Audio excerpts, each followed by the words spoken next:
बिहार की राजनीति में राष्ट्रीय जनता दल यानी आरजेडी के अंदर एक बार फिर अंदरूनी कलह खुलकर सामने आ गई है। पार्टी सुप्रीमो लालू प्रसाद यादव की बेटी रोहिणी आचार्य ने अपनी ही पार्टी के फैसले पर सवाल खड़े कर दिए हैं। रोहिणी ने सारण के एक पार्टी पदाधिकारी के निष्कासन को लेकर केंद्रीय नेतृत्व पर निशाना साधा है। इतना ही नहीं, उन्होंने बिना नाम लिए तेजस्वी यादव के करीबी नेताओं को भी घेरा और खुली चुनौती तक दे डाली।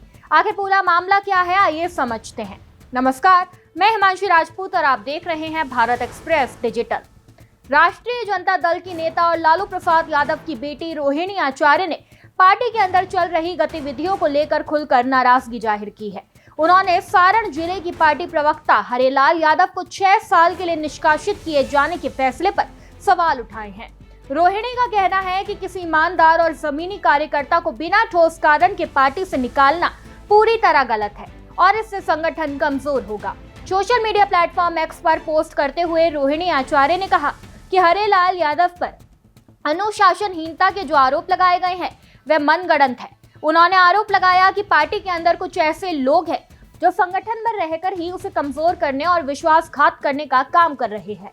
रोहिणी आचार्य ने बिना नाम लिए संजय यादव पर भी निशाना साधा। उन्होंने कहा कि अगर पार्टी ऐसे लोगों पर सवाल उठाने वालों के खिलाफ कार्रवाई करना चाहती है तो सबसे पहले उनके खिलाफ कार्रवाई करे। रोहिणी ने साफ कहा कि वह आज भी आरजेडी की सदस्य है और पार्टी को कुछ नेताओं के प्रभाव से मुक्त कराने के लिए आवाज उठाती रहेगी।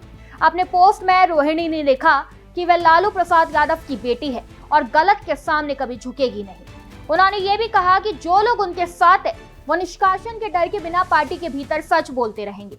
दरअसल ये पहली बार नहीं है जब रोहिणी आचार्य ने अपनी ही पार्टी पर सवाल उठाए हो। पिछली विधानसभा चुनाव में आरजेडी की करारी हार के बाद भी उन्होंने राजनीति छोड़ने और परिवार से दूरी बनाने की घोषणा की थी। रोहिणी 2024 के लोकसभा चुनाव में सारण सीट से उम्मीदवार थी, लेकिन उन्हें हार का सामना करना पड़ा था। रोहिणी ने अपने पोस्ट में ये भी सवाल उठाया कि क्या अब आरजेडी में ईमानदारी से काम करने और संगठन को मजबूत करने वाले नेताओं के लिए कोई जगह नहीं बची है। उन्होंने आरोप लगाया कि सारण में पार्टी ऐसे लोगों के हाथों में चली गई है जो पार्टी हितैषी होने का दावा करते हैं, लेकिन चुनाव के दौरान पार्टी विरोधी गतिविधियों में शामिल रहते हैं। साथ ही उन्होंने ये भी कहा कि जमीनी स्तर पर काम करने वाले कार्यकर्ताओं को लगातार निशाना बनाया जा रहा है। रोहिणी आचार्य के इस बयान ने एक बार फिर आरजेडी के अंदरूनी मतभेदों को सार्वजनिक कर दिया। अब बड़ा सवाल ये है कि क्या पार्टी नेतृत्व इस बयान पर कोई प्रतिक्रिया देगा या फिर ये विवाद आने वाले दिनों में और गहराएगा। बिहार की राजनीति में इस बयान के क्या मायने निकलते हैं, इस पर सबकी नजर बनी हुई है। इस खबर में बस इतना ही। ऐसे ही तमाम खबरों को जानने के लिए देखते रहिए भारत एक्सप्रेस डिजिटल।